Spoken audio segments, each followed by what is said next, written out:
"What kind of worthless junk did you give me?" my father said. Then he slapped me in front of 30 guests who were holding champagne glasses on the night of his 55th birthday, in a house I had scrubbed on my hands and knees since sunrise. I ran out the front door with nothing but a backpack and a bruise on my cheek. I didn't know it then, but that slap was the last thing Gerald Talbot would ever do to me. Because by midnight, I'd be sitting in a black SUV across from a stranger who would say 5 words that would undo 18 years of lies. Before I go on, please take a moment to like and subscribe, but only if you truly connect with this story. Drop a comment telling me where you're watching from and what time it is there. My name is Hillary. Though for most of my life, I was forced to answer to Allison. I'm 21. Now let me take you back to that Saturday morning, the day Gerald Talbot turned 55 and the last day I ever spent under his roof. I set my alarm for 5 a.m. that morning, same as every Saturday. But this Saturday came with a 2-page handwritten list that Donna had left on the kitchen counter the night before. Sweep the patio. Arrange the folding chairs, 32 of them, one for each guest on Gerald's list. Iron the tablecloth. Slice the lemons. Wash the serving platters by hand, because the dishwasher leaves spots. Their house was on a quiet dead-end street in Henrico County, Virginia. A 4-bedroom house with a neat lawn that Gerald paid someone to mow, but told the neighbors I did. Inside, the dining table was solid oak, it could seat 12, and I polished it every week. On the counter sat 2 cases of Napa Valley red wine and a 3-tier cake from a bakery that charged more for the frosting than I made in a whole week. My room was downstairs, not the finished basement, but the storage closet next to the water heater. No window. A twin mattress Gerald had pulled from the side of the road when I was 9. A wool blanket that smelled like wet cardboard no matter how many times I washed it. Megan's room was upstairs. Queen bed, flat-screen TV, a big vanity mirror with those bright Hollywood light bulbs around it. She was 23 and still lived at home. Still had her credit card connected to Gerald's account. Still hadn't learned how to boil an egg, because that was what I was for. I had spent 3 months saving up for Gerald's gift. A leather wallet, real leather, from a department store downtown. $84, which doesn't sound like much unless you're earning $11 an hour scrubbing pans at a restaurant called Rosie's off Route 1. I wrapped it in craft paper because I couldn't afford a gift bag. I didn't know, standing there in that kitchen at 5 o'clock in the morning with flour on my hands, that the wallet would be the last thing I ever gave that man. Gerald came downstairs at 10 o'clock. Polo shirt, Ralph Lauren, the one with the Big Horse logo, powder blue. Khakis creased sharp like knife blades, and cologne so strong it reached me before he did. He walked across the patio like a general checking on his soldiers.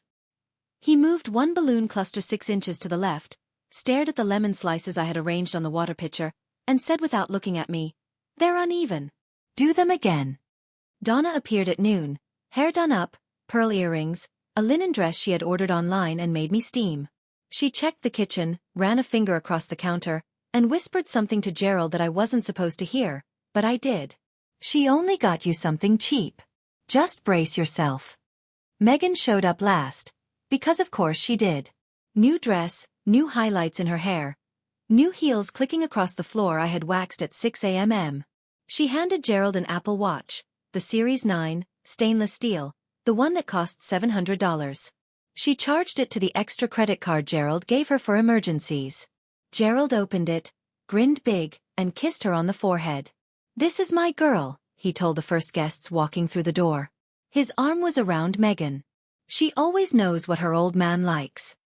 He didn't look at me. He never did when other people were watching. I was the girl who carried trays, refilled glasses, and wiped up wet rings off the coffee table before they could leave a stain. When one of the guests, a woman from Gerald's office, asked Donna, "Shouldn't Allison sit down and eat with us?"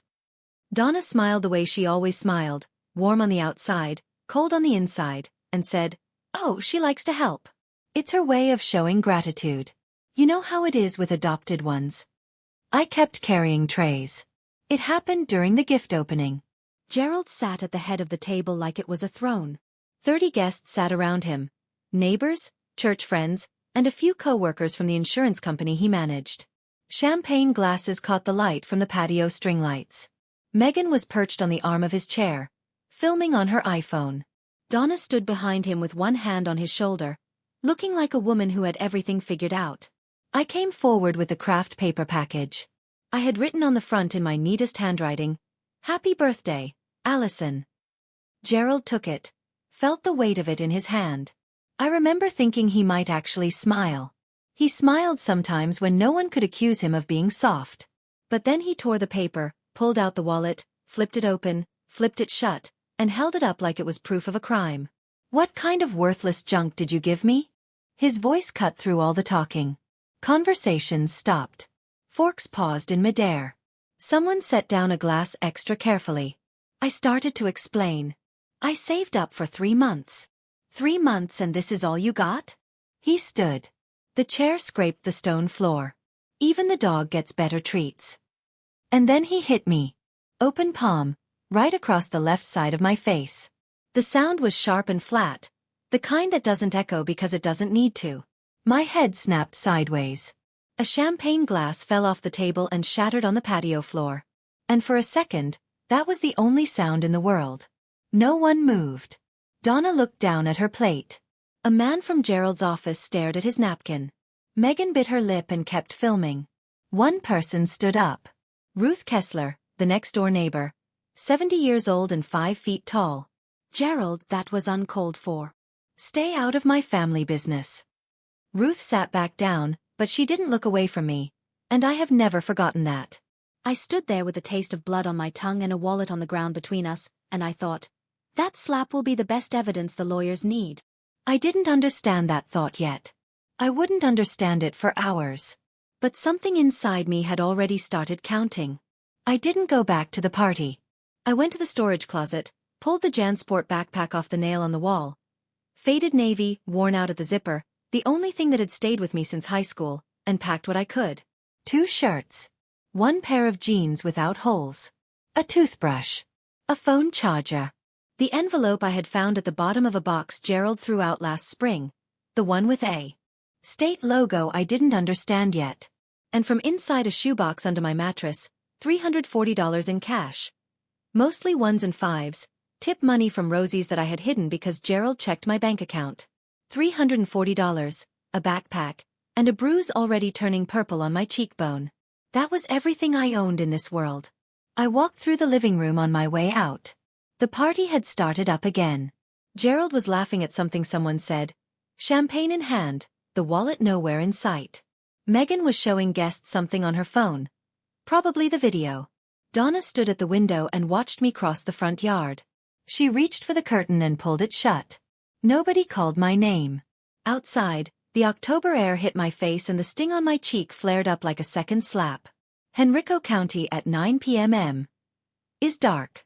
Not city dark, where there is always a lit-up store on the next corner, but suburb dark, where the streetlights are spread far apart and the silence between houses feels like it was put there on purpose. I walked along Patterson Avenue with no destination. Just away. Behind me, the music from the party got softer and softer until it was just a low beat and then nothing at all. I had walked maybe 2 miles when headlights slowed down behind me. A black Cadillac Escalade. Clean, tinted windows, Virginia plates. It rolled to a stop 10 feet ahead. The back door opened. And I should have run. Every part of me said run. But I was already so tired of running away from things. I thought, maybe just this once, I'd see what was running toward me. A man stepped out first. Mid-50s, tall, thin, wearing a dark gray coat I would later learn was from Brooks Brothers. Not flashy. Just the kind of coat that fits like someone had it made just for you. His hair was dark brown with streaks of silver.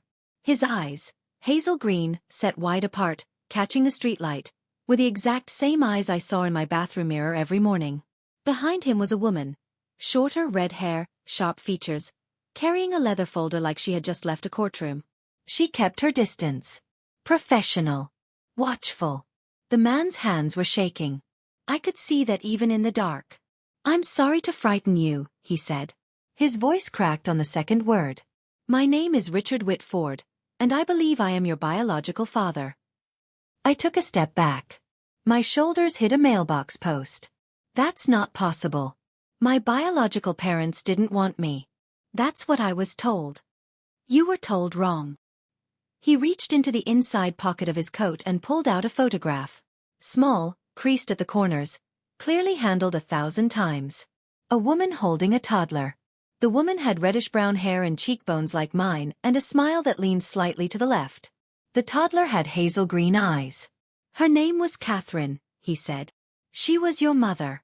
She died in a car accident when you were 2, and I have spent every single day since then trying to find you. I looked at the photograph, then at him, then at the photograph again, because the woman in it had the same mouth I did. The same tilt of the head. And looking at her felt like finding a word you have been searching for your whole life. The red-haired woman spoke. My name is Margaret Hale. I'm Mr. Whitford's attorney. I work with family law. We are not here to take you anywhere you don't want to go. We have been watching your situation through legal channels for several months. Tonight, when our investigators saw you leave the house, we made the decision to approach. You were watching the house? Margaret nodded. The birthday party. Many guests. It was the safest chance to confirm your identity in person. She paused. We also saw you run. I touched my cheek without thinking. The bruise pulsed under my fingertips. Richard Whitford looked at the mark on my face, and something behind his eyes broke. Very quietly. We sat in the back of the Escalade. Richard on one side, me on the other. Margaret in the front passenger seat with her folder open. The engine was running. The heat set to low. It was the warmest I had been all night. Richard told me the story like a man who had rehearsed it for 18 years and still wasn't ready. Catherine died on Interstate 64 heading east on a Tuesday morning in March. A delivery truck crossed the median. She was killed right away. Richard was in the passenger seat. Broken pelvis, collapsed lung. 4 months in the hospital. Hillary, me, was at home with a neighbor. While I was in the ICU, he said, Child Protective Services placed you in emergency foster care. That's the normal process when there is no parent available. I understood that. What I didn't understand was what came next. When I got out of the hospital and tried to bring you home, they told me I couldn't. A social worker named Leonard Grubb handled the case. Grubb told the family court that Richard had signed a paper giving up his rights as a father. A legal form that permanently gave up custody. Grubb showed the court a signed form. The judge approved the adoption. I never signed anything, Richard said. I was on a breathing machine. I couldn't hold a pen, let alone read a legal document. But the court had a piece of paper with my name on it, and that was enough. By the time Richard hired a lawyer and fought the ruling, it was too late. The adoption had been finalized. The file was sealed. His daughter had a new name, a new family, a new life somewhere in Virginia that he was not allowed to know about. So I hired investigators, he said. Year after year. It doesn't matter what I spent. I would have spent everything. His voice didn't shake when he talked about the money. It shook when he said the word everything. Leonard Grubb, I said. How much did they pay him? Richard looked at Margaret. Margaret closed her folder and said, That's what we intend to prove in court. The SUV was still parked on Patterson Avenue. Hazard lights blinking orange against the dark. I sat with my backpack on my lap, gripping the straps like a kid on the first day of school, and I told them about the envelope. Last spring, Gerald had decided Megan needed a yoga studio in the house. That meant clearing out the storage closet, my room, and moving my things to an even smaller corner by the furnace. He threw most of my belongings into a garbage bag and left it by the curb. I went through the bag before the trash truck came, because that is what you learn to do when nothing you own is safe. You check and you save what you can. At the bottom of a water-damaged cardboard box, underneath old report cards and a Ziploc bag of baby clothes, I found a large brown envelope that looked official. The return address had a seal and the words Virginia Department of Social Services. Inside was a single document, partly blocked out, with the heading Title 4E Adoption Assistance Monthly Disbursement Summary, and across the top, typed in plain government font, Allison G. Talbot. I didn't know what Title 4E was. I didn't know what a disbursement summary was. But I knew my name was on a government document that Gerald had never shown me. So I folded it up and put it in my backpack. I had been carrying it for 6 months without fully understanding why.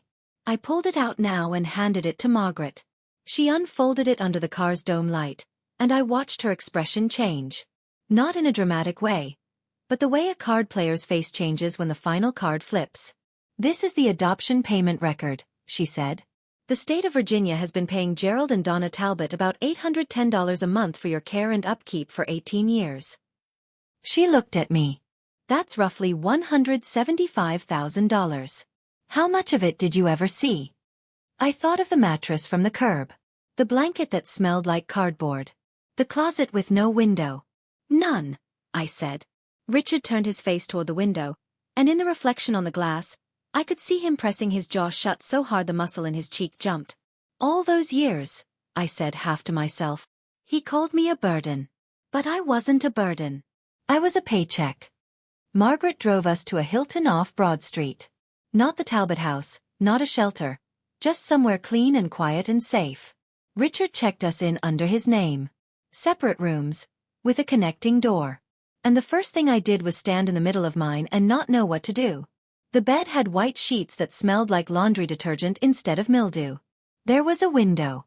I opened the curtains and just looked out at the parking lot lights for a long time, because looking out a window from my own room was something I hadn't done in years. While I stood there, the memories came in waves, slow and heavy, the way cold water rises. I started cooking the family's meals when I was 10. Gerald said it was to teach me responsibility. By 12, I was doing all the laundry, all the dishes, and all the grocery shopping on foot, because Gerald wouldn't drive me. Megan got a Toyota Camry for her 16th birthday. I got a bus pass that expired after 1 month because nobody renewed it. So I walked an hour and a half to Rosie's for my shifts. Gerald never let me keep my own documents. No birth certificate. No social security card.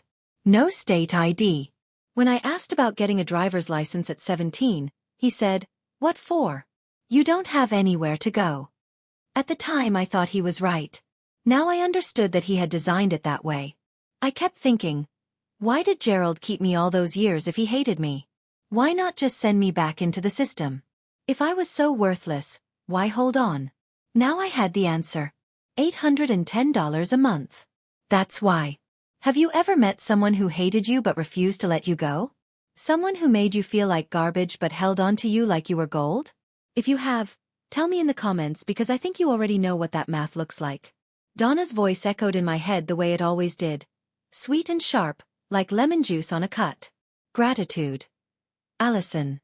That's all we've ever asked for. Is that really so hard? No. Donna. What was hard was realizing I had been grateful to people who were stealing from me. Let me go back 2 weeks before the party. Before the slap, before any of this. Because the truth is, Gerald had already shown me who he was. I just didn't have the words for it yet. It was a Tuesday evening. Gerald called me into his home office. The room no one entered without permission. Mahogany desk, big leather chair, a shelf of hardcover books he had never read, arranged by color. He was sitting behind the desk like a judge, with a folder open in front of him. "Sit down," he said. "Not have a seat. Sit down." He pushed a document across the desk. 10, maybe 12 pages, small print, with a blue sign here tab sticking out from the bottom. "This is a voluntary agreement," he said. "It says that you choose to stay under my care because you are not ready, financially or emotionally, to live on your own. Sign it." I picked it up. Most of the language was hard to understand. Things like whereas the dependent acknowledges that independent living presents undue financial and psychological risk. But one part on page 4 I understood perfectly. The agreement gave Gerald the right to keep managing all state and federal money connected to my care. He wanted me to sign over my own monthly payment again, this time with my adult signature, so he could keep collecting it even after I turned old enough to leave the system. "Why do I need to sign this?" I asked. Gerald's face didn't change. "Because without this family, you're on the street. You don't have a degree. You don't have savings. You don't even have an ID. So you're going to sign this, and you're going to sign it before my birthday. Consider it your gift to me." I didn't sign. I asked for more time. Gerald said nothing. He just closed the folder and put it back in the desk drawer. Slowly, the way you would put a loaded gun in a safe. That's why he hit me at the party. It wasn't about the wallet. It was never about the wallet. It was because I had told him no for the first time in 18 years, and he couldn't stand it. Back at the Hilton, the morning after. I woke up at 5 a.m. Out of habit, heart pounding, already running through a chore list in my head before I remembered. There was no list. There was just a hotel room with white sheets and a window full of gray October sky. A knock at the connecting door. Richard, already dressed, holding 2 cups of coffee from the lobby. He set one on the desk and sat in the chair across the room. Not too close, not too far away. Just present. Like he was afraid that if he moved too fast, I would disappear again. Margaret arrived at 8 o'clock with a garment bag. Inside, a pair of new jeans and a cream-colored soft sweater, still with the tags on. Something clean to wear, she said, as practical as always. I took them into the bathroom, put them on, and looked at myself in the mirror for a long time. It was the first time in my life I was wearing something that no one else had worn first. When I came out, Richard's eyes turned red at the edges, but he didn't cry. He just nodded and said, "Catherine had that same look, like she was deciding whether to trust the mirror." I sat on the edge of the bed and said what I had been thinking all night. I need proof. Not the photo, not the story. I need a DNA test. If you are who you say you are, the science will back it up. And if you're not, I need to know that too. Richard didn't flinch. Of course. Margaret has already found a certified lab in Richmond. We can go today. No hesitation. No hurt feelings. No guilt trip. Just of course. I had spent 21 years in a house where asking a question was treated like a personal attack. And here was a man who answered like questions were the most natural thing in the world. "I've spent my whole life doing what I was told," I said. "If I'm going to trust you, it will be because I chose to, not because I had nowhere else to go." Richard set down his coffee. That's exactly how it should be. The lab was a small brick building off Carey Street. Clean, plain, with bright overhead lights. A technician in scrubs swabbed the inside of my cheek, then Richard's. She labeled the tubes and told us results would take 3 to 5 business days. 5 days. I had waited 21 years to know who I was. 5 more felt like holding my breath underwater. While we waited, Richard brought things to the hotel. Not gifts. Not the way Gerald gave gifts as trades that came with strings attached, but pieces. A photo album. Catherine pregnant, laughing on a porch swing, one hand on her belly. Catherine holding a newborn with a pink hat. Richard and Catherine and the baby in front of a brick bungalow in Richmond's Fan District, with a red door. The baby had hazel green eyes even then. "That's the house you came home to," Richard said. "I still own it. I couldn't bring myself to sell it." I studied each photograph like it was a document I needed to memorize for a test. My mother's face, her hands, the way she stood. Slightly tilted, weight on her left foot. The same way I stand when I'm not thinking about it. "She's beautiful," I said. "You look exactly like her," he said. "Especially the eyes." On the 5th day, Margaret called. I was sitting on the hotel bed with the album open to a photo of Catherine blowing out birthday candles when my phone rang. 998% probability of being the father, Margaret said. "It's confirmed. Richard Whitford is your biological father." I didn't say anything for a while. I just held the phone and looked at the photograph and felt something crack open in my chest.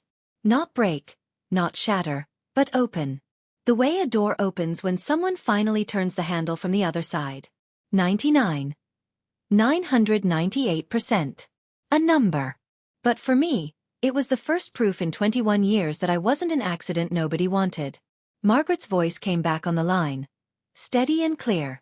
"Now we have enough. The next step is family court." Here is what I learned later. From the court papers, from Ruth Kessler's testimony, from the texts that Donna would eventually hand over to Margaret. The morning after the party, Gerald called the Henrico County Police and reported me missing. Not because he was worried. Because he was calculating. The officer who responded ran my information and told Gerald what he didn't want to hear. I was 21. A legal adult. If I had left on my own, there was no missing persons case to open. "She didn't leave voluntarily," Gerald told the officer. "She's mentally unfit. She can barely function without supervision." The officer asked if Gerald had any paperwork to prove that. A diagnosis, a guardianship order, anything legal. Gerald didn't. Because I wasn't mentally unfit. I was just controlled. That night, according to Donna's texts, the one she would later hand over as evidence, Gerald paced the living room for 3 hours. Donna sat on the couch and typed what he told her to. Gerald, if that girl talks to anyone, CPS, a lawyer, anyone, we're done. Find the adoption file. All of it. The originals. Donna. You said she doesn't know anything. Gerald. She doesn't. But if someone shows her where to look. He knew. He had always known. The forged signature. The bribed social worker. The monthly payments he had been collecting for 18 years on a child, he treated like hired help. Gerald carried all of it in his head the way some people carry debt. Always aware of it, always managing it, never once thinking the whole thing might fall apart. Gerald wasn't afraid of losing me. He was afraid of what I would find out once I was free. He didn't know that the man he should have been afraid of, the man who had spent 18 years in a private investigator's fees trying to find his daughter, was sitting in a Hilton 20 minutes away, building a file 3 inches thick. Margaret spread the documents across the hotel desk like a surgeon laying out tools. This was the second time I saw the evidence. But this time it had teeth. Look at this, she said, sliding a photocopied form toward me. It was the voluntary paper giving up parental rights, dated October 2005. At the bottom, a signature. Richard A. Whitford. Neat, careful, slightly leaning forward. Then she placed a second sheet beside it, a certified report from a handwriting expert, Dr. Elaine Marsh, who had compared the signature on that form to 12 known samples of Richard's actual handwriting. Tax returns, home loan applications, business contracts, spanning 20 years. The pen pressure is inconsistent, Margaret said, pointing. The way the letters are formed in the last name doesn't match any of the samples. Dr. Marsh's conclusion, and she quoted it directly, was that the signature was produced by a hand other than that of Richard A. Whitford, with a high degree of certainty. She let that sink in. Then she pulled a third document from the file. A bank record. A personal checking account belonging to Leonard Grubb, the social worker who had handled my case. On October 14, 2005, 6 days before the adoption was finalized, a deposit of $5,000 appeared. The source, a wire transfer from Gerald R. Talbot's personal account. Not through the church, Margaret said. Not through a charity. Direct account to account. 1 week before the adoption was approved. I stared at the numbers. $5,000. That's what my entire identity had cost. My name. My father. My childhood. Traded for the price of a used car. Richard sat across the room, arms folded, jaw tight. He had seen these documents before. But watching me see them, that was something different. I could tell by the way he breathed, slow and careful, like a man trying not to break something by holding it too hard. So the adoption can be undone? I asked. Margaret closed the file. Under Virginia law, an adoption that was gotten through fraud, including a forged signature, can be declared void. Yes, it can be undone. 2 days before the court date, a letter arrived at the Hilton's front desk. It was addressed to me, Allison Talbot, not Hillary Whitford, because Gerald still refused to believe I had any other name. Inside was a single page on Gerald's insurance company letterhead, handwritten, and a photograph. Me at 3 years old, sitting on Gerald's lap in the living room of the house on the cul-de-sac, wearing a pink dress I don't remember owning. He was smiling. I was smiling. It looked like a family. The letter read, Allison, I don't know who this man is or what he's told you, but he is not your father. He is a stranger taking advantage of a confused young woman. We are your family. We have been your family for 18 years. Come home. We can work this out. I forgive you for leaving. Dad. I read it 3 times. The word forgive hit me differently each time. First like a door opening. Then like a lock clicking shut. Then like a hand grabbing my wrist. He forgave me for leaving. After he hit me. I sat on the edge of the hotel bed and felt the room tilt. 18 years of being shaped and controlled doesn't just shut off because a DNA test says 998%. Somewhere inside me, a voice I had carried since childhood whispered, what if Gerald's right? What if this is all a trick? What if Richard just wants something from you too? I looked at Richard, who was reading in the chair by the window, and said, how do I know you're not the same as him? How do I know you won't use me for something else? He put the book down. He didn't look hurt. He looked like a man who understood exactly why I was asking. You don't, he said. Not yet. And I'm not going to try to convince you with words. Because words are cheap. The DNA doesn't lie. The documents don't lie. And the court will decide what's true. All I'm asking is that you let the evidence speak. He picked up his book again and went back to reading. And that, the not pushing, the giving me room, was the thing that scared me most. Because it was so different from everything I knew. That night, I couldn't sleep. So I did what I always did when the world stopped making sense. I looked at the evidence. I took the Title IV envelope from my backpack and set it on the desk beside Gerald's letter. 2 documents. One from the state of Virginia, confirming that Gerald received $810 a month to take care of me. One from Gerald claiming he was my family. If Gerald loved me, why did I sleep in a storage closet? If Gerald loved me, why didn't I have a birth certificate, a social security card, a single piece of ID with my name on it? If Gerald loved me, why was the guardianship extension he tried to make me sign designed to keep the money flowing, and not to keep me safe? The answer was in the math. It had always been in the math. Gerald didn't love me. Gerald billed for me. I called Margaret at 11 p.m. She picked up on the second ring, which told me she had been expecting this call. I'm going to court, I said. Not because I fully trust Richard. Not yet. But because I deserve to know the truth. I've earned that. That's all we need, she said. The next afternoon, Derek Simmons came to the hotel. Mid-40s, square jaw, serious, a social worker with the Virginia Department of Social Services, assigned to review Richard's petition. He asked me about my living conditions growing up. I told him about the closet, the chores, the missing documents, the isolation.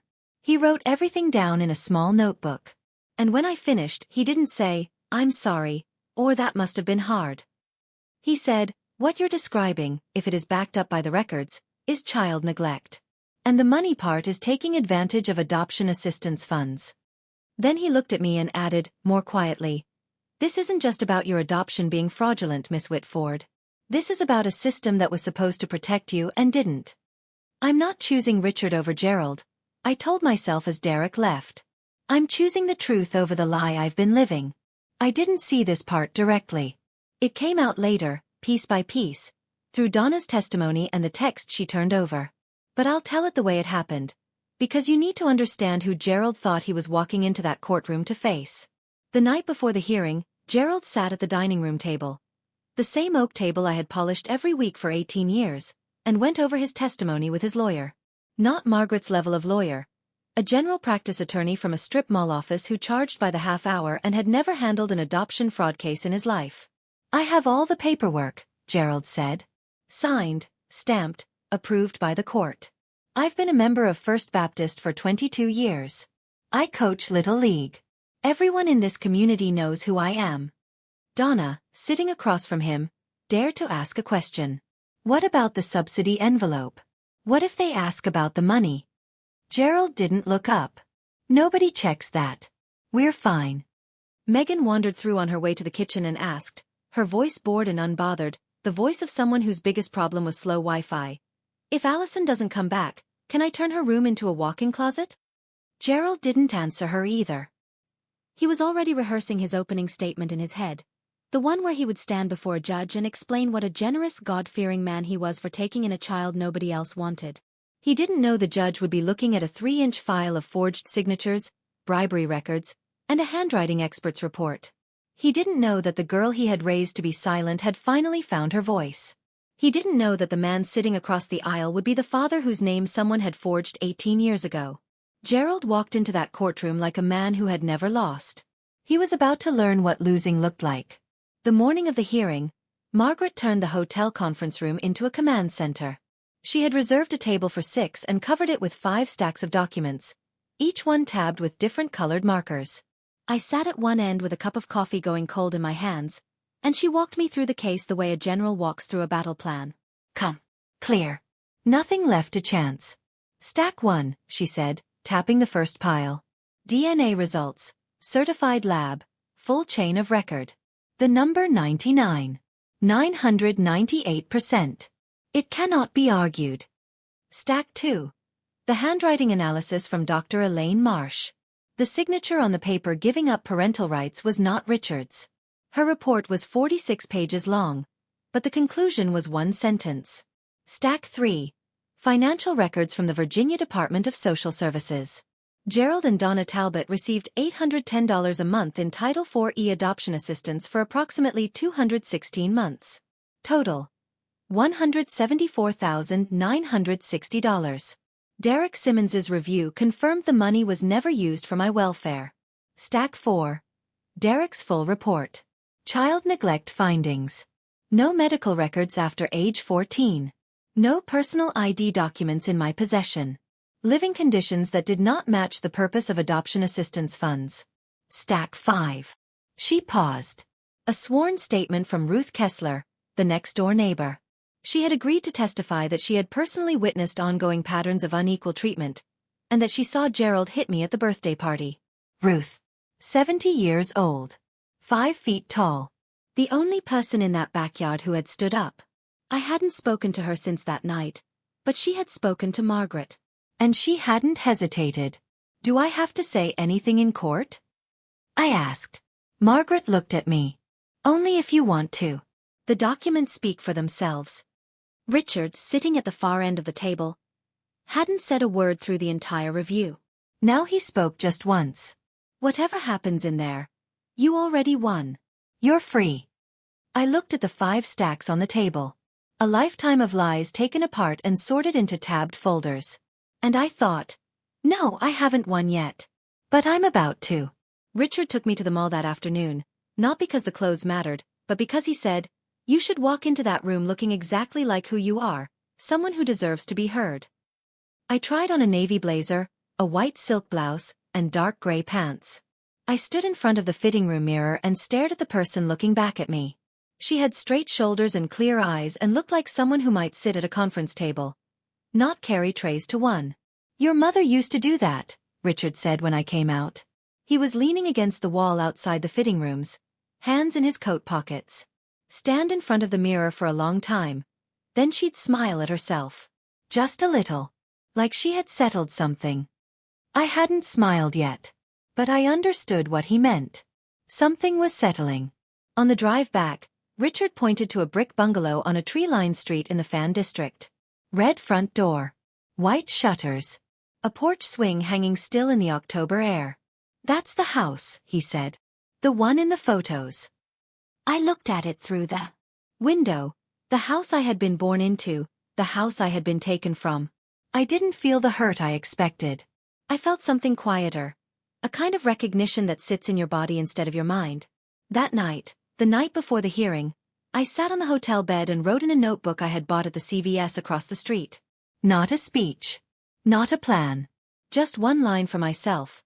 No matter what happens tomorrow, I will never go back to that storage room. I will never answer to a name that isn't mine. I will never again be grateful for being used. I slept 4 hours. I dreamed of a red front door opening. Richmond Family Court. A Tuesday morning in late October. The building was old, red federal brick, with columns at the entrance, and hallway floors that echoed every footstep like the building wanted you to know who was coming. I arrived at 8:30 with Richard on my left and Margaret on my right. Derek Simmons a few steps behind, carrying a box of records. Navy blazer. White blouse. Hair pulled back in a low bun. No jewelry. I didn't own any. But my hands were steady, and my back was straight. Gerald arrived at 8:40. Gray suit, dark red tie, Donna on his arm in her linen dress, Megan trailing behind in something too casual for court. His lawyer carried a single folder. Gerald carried his chin at the angle of a man who thought this was just a formality. Then he saw us. His eyes went to me first. He noticed the blazer, the posture, the absence of the girl who used to stare at the floor.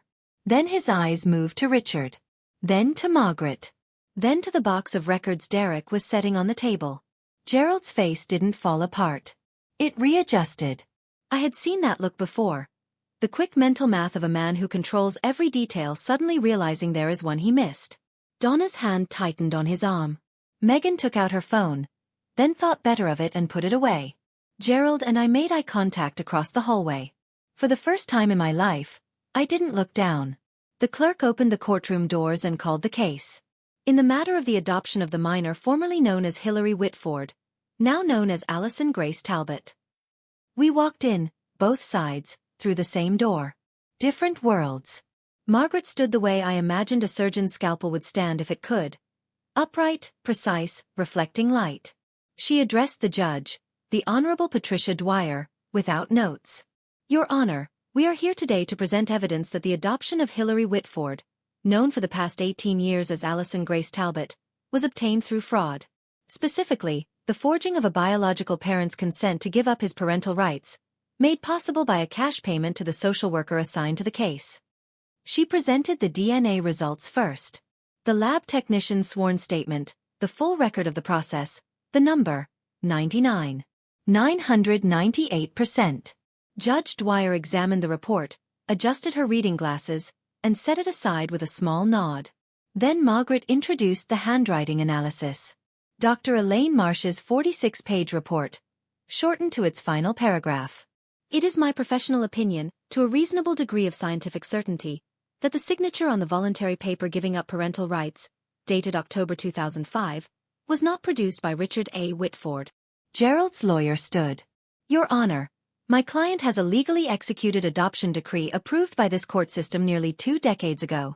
The petitioner is trying to reopen a settled matter based on one hired expert's opinion. Margaret didn't turn around. Your Honor, a decree built on a forged signature is not settled. It is hidden. We are here to bring it to light. I heard Ruth Kessler shift in the gallery behind me. A man I didn't recognize. I would later learn he was a courthouse reporter for the Richmond Times-Dispatch, wrote something in a narrow notebook. 2 women from Gerald's church sat in the second row, their faces tight with the discomfort of people watching a reputation fall apart in real time. Judge Dwyer looked at Gerald's lawyer over her glasses. The court will hear the petitioner's full presentation. Continue, Miss Hale. Margaret moved to the financial records, and this was where the feeling in the courtroom changed. She put the Title IV disbursement summary up on the courtroom screen. The same document I had pulled from a garbage bag 6 months ago. Month by month, year by year. A column of numbers running down the page like a ledger of my entire childhood. Mr. Talbot, Margaret said, the judge had allowed direct questioning. The state of Virginia paid your household $810 a month in adoption assistance for the care of the child placed with you, over approximately 18 years. That totals $174,960. Can you tell the court how those funds were used for the child's welfare? Gerald sat up straight in his chair. Everything went to the girl. We fed her, clothed her, kept a roof over her head. 18 years of that isn't cheap. Margaret nodded as if she had expected that answer, which she had. Then she called Derek Simmons. Derek approached the stand carrying his report like a man carrying something heavy and important. He had visited the Talbot home. He had reviewed the records. He spoke without any emotion, which made every fact land harder. The child's living space was a storage area next to the home's water heater. Approximately 60 square feet. No outside window, no closet. The mattress showed visible wear and water damage consistent with being discarded on a curb. I found no medical records for the child after age 14. No doctor visits, no dental records, no vaccinations after 8th grade. The child had no state-issued ID, no social security card in her possession, and no documented access to her own adoption file. He looked at the judge. In my professional assessment, Your Honor, the living conditions described and observed are consistent with child neglect, not with the intended purpose of adoption assistance funds. Donna began to cry. Softly at first, then louder. The performed kind of crying that draws eyes. Gerald squeezed her hand and set his jaw, putting on the image of a husband protecting a fragile wife from unfair accusations. But Ruth Kessler was next. She took the stand in a navy cardigan and plain flat shoes. And she didn't perform anything. I've lived next door to that family for 12 years, Ruth said. I watched that girl mow their lawn, wash their cars, hang laundry in the backyard while the other daughter, the biological one, sunbathed on a lounge chair. I never once saw Allison, Hilary, sit at their dinner table when guests were present. And on the night of Mr. Talbot's birthday, I watched him strike her across the face in front of 30 people because she gave him a gift he thought was beneath him. The courtroom was quiet in the way a room is quiet when everyone in it is rethinking what they thought they knew. Margaret waited for Ruth to step down, then turned back to Gerald. Mr. Talbot, do you know a man named Leonard Grubb? Gerald didn't blink. No. Margaret produced a photograph, printed on glossy paper, with a date stamp in the corner. Two men standing at a folding table at an outdoor event. One was Gerald, about 10 years younger, wearing a polo shirt, holding a paper plate. The other was a thin man with glasses and a Virginia DSS badge hanging around his neck. This was taken at the First Baptist Church community picnic in June 2004, Margaret said. 1 year before the adoption was finalized. The man beside you is Leonard Grubb, the social worker assigned to Hillary Whitford's case. Do you still maintain that you don't know him? Gerald's jaw moved. I may have met him in passing. Church events are large. I don't remember every face. You remember well enough to send him $5,000. Margaret placed the bank statement on the projector.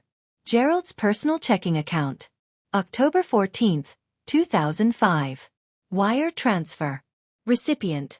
Leonard M. Grubb. Can you explain this payment? That was a donation for the churches.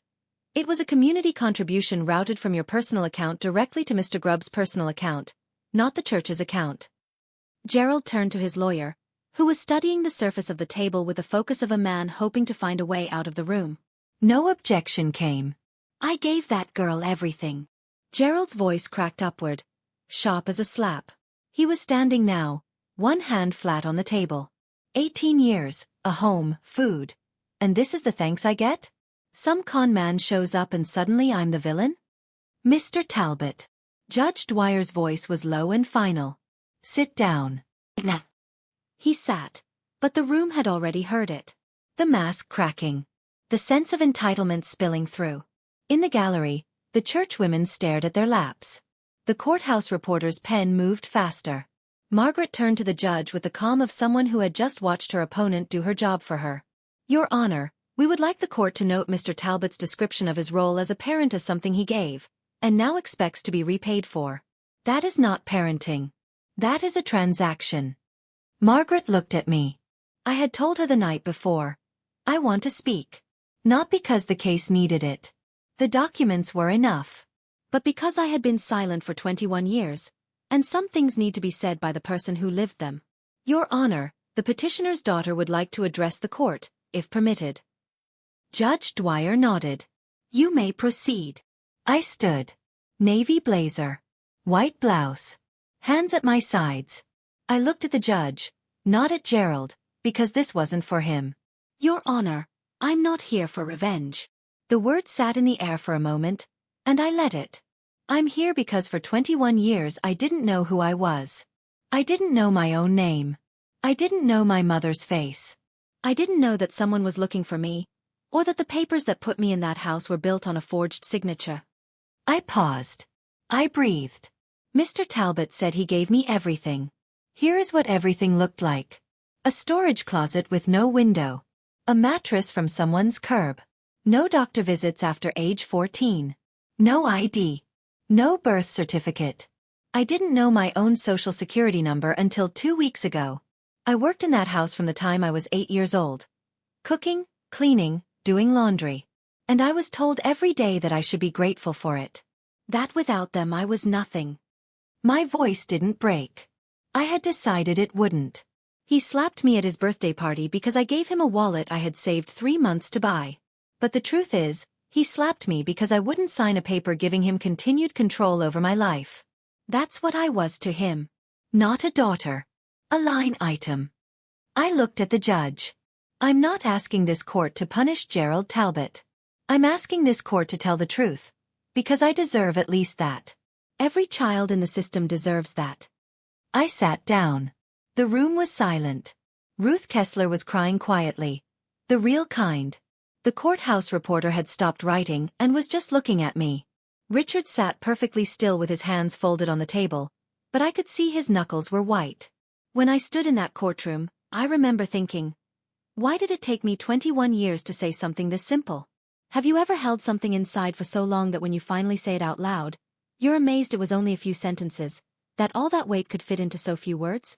If you know what that feels like, tell me in the comments, because I think that's the kind of thing you can't explain to someone who hasn't carried it. What happened next no one expected. Least of all Gerald. Donna stood up.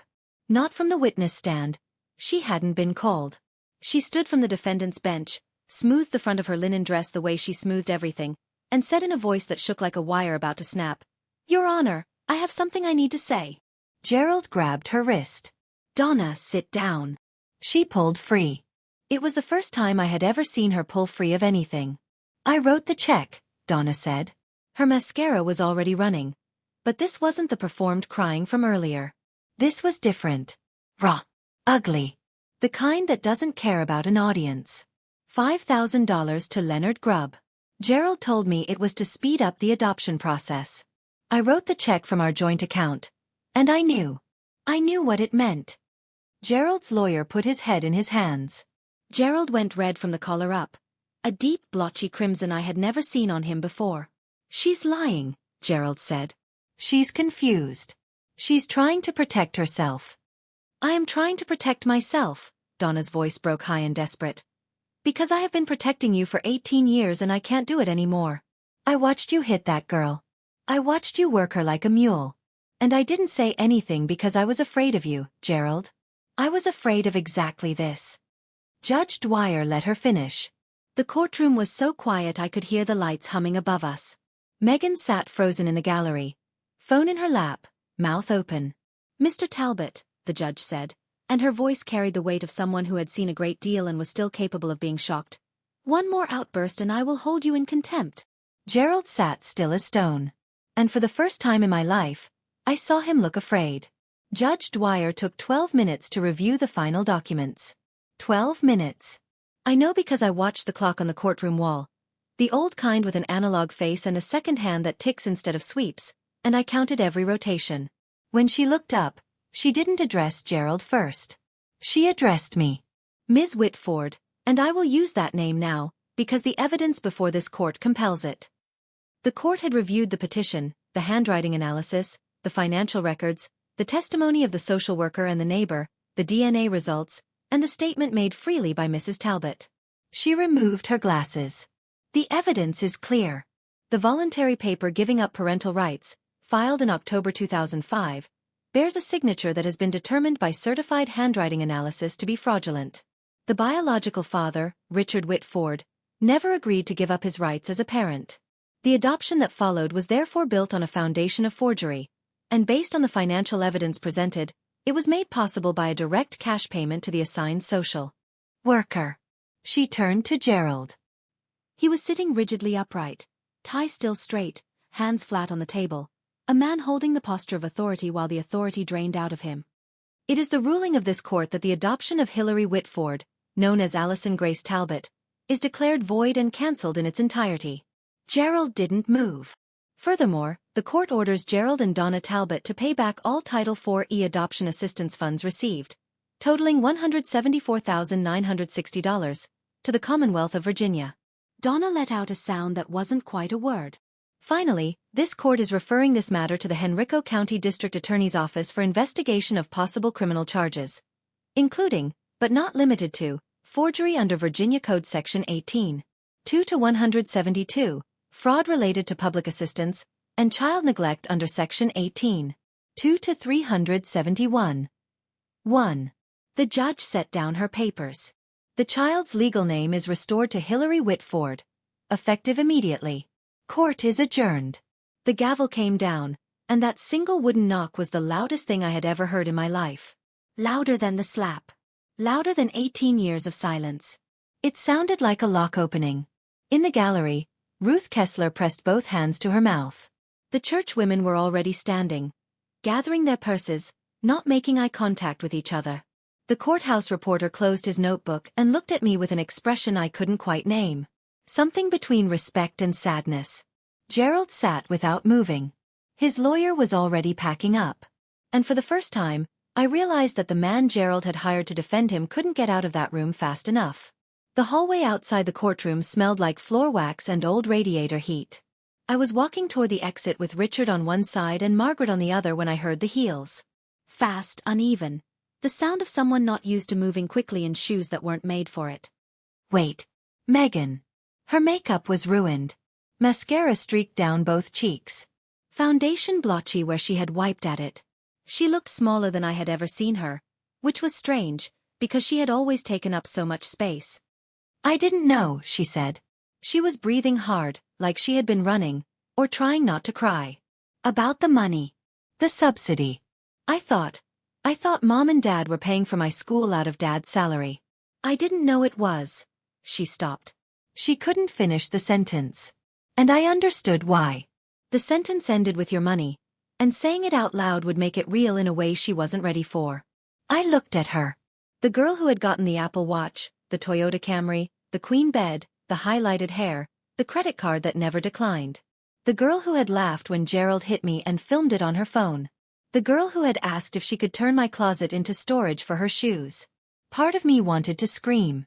Part of me wanted to walk away without a word. But what I felt, standing there in a courthouse hallway with my legal name restored and my actual father beside me, wasn't rage. It was clarity. I hope you figure out who you are without his money, Megan, I said. I really do. But that's your journey, not mine. She nodded once, and I saw something pass across her face. Not guilt exactly, but the beginning of it. The hairline crack before the break. Margaret touched my arm lightly. Richard was holding the door open. I walked toward them and didn't look back. Not because I was angry, but because for the first time, I had somewhere to walk toward instead of just away from. Gerald was standing at the bottom of the courthouse steps. He looked smaller. Not physically. He was still a big man, still broad in the shoulders, but something inside him had given way. His tie was loose. His suit jacket was unbuttoned. Donna sat in their car at the curb, forehead against the steering wheel, engine running. I was halfway down the steps when he said it. The name he had given me 21 years ago. The name a judge had just removed from the record. Allison. I stopped. I turned. He looked at me the way he always had, like I was something he owned and couldn't quite figure out the value of. But now there was something else underneath it. Something that might have been fear, if Gerald Talbot were the kind of man who admitted to being afraid. After everything I did for you, he said. After 18 years under my roof, this is how you repay me. I stood on the steps in my navy blazer, with October sunlight on my shoulders. And I felt, for the first time, the full weight of what he had just said. Not anger. Recognition. Because even now, even with the judge's ruling still ringing in the air, even with a handwriting expert's report proving he had forged a man's signature to steal that man's daughter, Gerald Talbot believed he was owed something. My name is Hillary, I said. And you didn't do anything for me. You did everything to me. And now it's over. I turned and walked down the remaining steps. Richard was waiting by the SUV. Door open. He didn't say anything. He didn't need to. He just held the door the way you hold a door for someone you have been waiting 18 years to hold a door for. I got in. The door closed. And the last thing I saw through the tinted window was Gerald Talbot standing alone on the courthouse steps. Suit jacket hanging open, watching his paycheck drive away. 6 months later. That's where I am now. I live in Richmond, not the Fan District house with the red door, though Richard offered it. I have an apartment off Grey Street. A small studio with tall windows that let in so much morning light. I sometimes just stand there for a minute before starting my day. The windows were the first thing I looked for when I went apartment hunting. I spent 18 years in a room without one. Now I need to see the sky when I wake up. I'm studying for my GED. I'm also enrolled in the cooking program at Reynolds Community College. Which is funny, I know. Gerald made me cook every meal for 18 years. And now I'm choosing it. But that's the difference, isn't it? Between something done to you and something you decide to do. The ingredients are the same.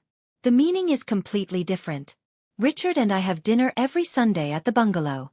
He's not a great cook. His specialty is overcooked salmon and slightly burned garlic bread. But he makes it himself. And he sets the table for two. And he asks me about my week and listens to the answer. We're not perfect. There are awkward silences. There are moments when neither of us knows what to say, because you can't recover 18 stolen years over a plate of salmon. But he's there every Sunday without fail. As for the Talbots, Gerald and Donna are waiting for trial. Forgery, fraud, child neglect. The house in Henrico County is under a second mortgage to cover the repayment order. Gerald was asked to resign from his position on the Board of Deacons at First Baptist. He did not go quietly. Donna, who cooperated with the investigation, may receive a reduced charge. Megan moved in with an aunt in Fredericksburg and got a job at a retail store. The first job she has ever had. I go to therapy every Thursday. A woman named Dr. Torres, who has a small office with a plant and doesn't tell me how to feel. She just asks questions and lets me find my own answers. Which, after 21 years of being told what to think, feels like learning a new language. Healing doesn't happen overnight. Some mornings I still wake up at 5 a.m. with my heart racing, already mentally going through chores that no longer exist. But then I open the curtains and there's the sky. And I remember where I am. I want to be clear about something before I go. This story isn't about revenge. I know it might look that way. The courtroom, the ruling, the repayment order, the criminal charges. But revenge would mean I wanted Gerald to suffer the way I suffered. And I don't. I want him to be held accountable. Those are two different things. Revenge is a fire you light hoping it burns someone else. Accountability is just turning on the lights so everyone can see what was already there. If you are in a family where you are just tolerated instead of loved, where your presence is put up with instead of valued, where you have been taught that gratitude means silence and obedience means survival, I want you to hear this. You are not the problem. You were never the problem. The people who made you feel like a burden were carrying their own debts, and they put the weight on you because you were small enough to accept it. You deserve to know your own name. Family isn't paperwork. It isn't a court order or an adoption file, or a signature, forged or otherwise. Family is the person who sits with you while you learn to trust again. The person who says of course when you ask for proof instead of faith. The person who holds the door and doesn't ask you to be grateful for it. Last Sunday, Richard and I sat on the porch of the bungalow on the Fan District Street, the one with the red door. He was drinking coffee. I was reading. Neither of us was talking. And it was the most comfortable silence I have ever known. At one point he looked over and said, "I'm glad you're here." And I said, "Me too." My name is Hillary Whitford, and for the first time in my life, I know exactly who I am. Thank you for staying until the end. If this story made you feel something, anger, relief, recognition, or just the quiet understanding that you have been in a room like that too, write it in the comments. I read every one. And if you want to hear what happened to a woman whose in-laws threw her out of the house on Christmas Eve, that story is in the description below. Click it. I promise you won't regret it. Until next time, take care of yourselves. And if someone is still telling you that you should be grateful for being mistreated, you have permission to stop listening.